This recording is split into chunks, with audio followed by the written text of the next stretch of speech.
Coucou, on revient avec notre réaction. On avait posé de savoir entre l'homme et la femme qui est le vrai auteur de la déception. Alors, après quelques réactions de certaines personnes, alors voici la vraie version, la vraie fait, vraie réponse. Tu acceptes ou tu refuses, c'est ce qui reste la vérité. Voici la réponse de la vérité selon ma proposition sur cette question qui vous a été posée. Alors, je dirais, entre la femme et l'homme, la déception, c'est d'abord pour les hommes. La vraie version, c'est avec les hommes qui sont le vrai auteur de la déception. Pas vraiment les femmes.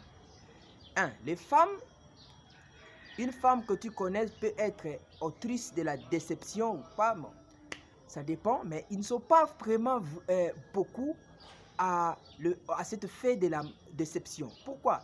Parce que les femmes ont trop copié la déception, imité en fait la déception chez les hommes. Parce que les femmes, une fois une femme soit déçue, elle commence à opérer le même fait aux autres. Vous voyez, hein? Elle commence à opérer le même fait aux autres. C'est qu'on l'a fait, elle aussi commence à aller faire pour les autres. Elle a été déçue en amour avec un homme l'a déçue. Lui, elle aussi va aller faire décevoir quelqu'un. Elle cherchera à avoir 2 ou 3 copains pour chercher un cœur attaché avec celui qui l'aimera un peu bien. Voyez? Elle cherchera celui qui lui aimera bien. Elle cherche 3, 4 hommes. Alors, quand elle aimera 4 hommes, du coup, elle tombe avec un qui est le plus beau et le plus touche son cœur et celui qui l'aime beaucoup. Alors, vous verrez que la femme restera avec un là. Elle cherchera un qui l'aime beaucoup. Elle a copié, en fait, le fait chez un homme.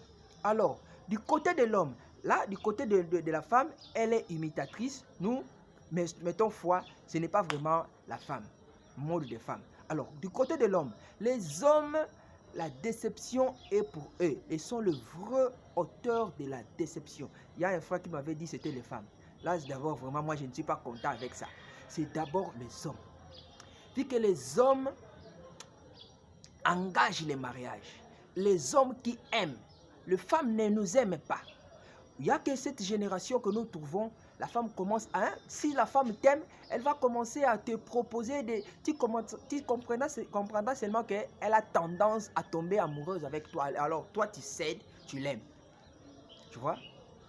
Sinon, les hommes qui aiment, toi qui aimes, tu es aussi capable de refuser de tomber amoureuse de l'un, l'autre. Tu vois?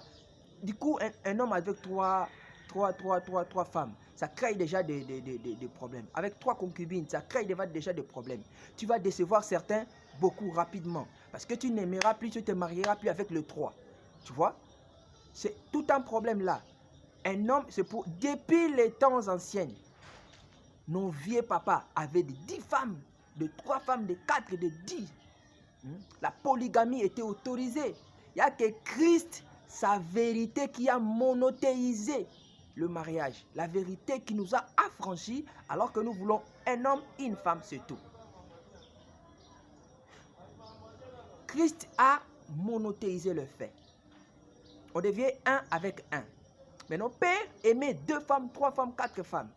Donc, avec nous, on ne supporte pas cette génération. Si tu aimes 3 femmes, 4 femmes, tu vas décevoir les autres. Alors la déception est sortie dans l'homme. En fait, au fur et à mesure de décevoir quelqu'un, tu déçois celui que tu l'aimes parce qu'elle est plutôt jolie, elle a des bassins, elle est grosse, celle-ci est mince, tu aimes trop. Certains aiment des femmes minces, certains aiment des femmes grosses, certains aiment des tailles X, Y. Tu finis par, tu cherches l'argent, tu cherches à sortir avec tous les autres femmes là. Ce n'est pas un bon comportement. Tu prends les femmes comme des instruments. Tu vois, tu commences à prendre les femmes comme des instruments que tu vas utiliser à la sexualité. Non, ce n'est pas bon. Et ça arrive même les hommes qui commencent à prendre des images. Ce n'est pas bon, mes frères dans les seigneurs. Ce n'est pas bon. ôter cette pensée en vous. Tu finis par sortir avec tous les autres femmes. Tu cherches celle-ci, mais tu as trouvé seulement la qualité que tu cherchais. Tu goûtes comme les femmes, comme les sels, comme les choses, les aliments à manger. Non, ce n'est pas normal. À moins qu'il y ait un esprit de possédant qui est en toi. Hein? Tu es possédé avec un esprit. Tu cherches celle-ci, celle-là, celle-là, celle-là. Tu fais passer ton temps au lieu de concevoir une foyer. Quand tu as les moyens, le moment venu, tu n'en auras pas. Ce n'est pas normal avec cette génération que nous vivons. Nous sommes les vrais auteurs de la déception. Les hommes, arrêtons. La femme, c'est comme une fleur. Tu vois une fleur? Une fleur a plus de... Telle que tu la vois comme ça, et tu la ramènes avec toi, tu ne voudras pas qu'elle fane. Tu vois? Tu ne voudras pas seulement que... Tu vas l'arroser, le travail que tu es en train d'arroser, tu ne voudras pas que tu la perds.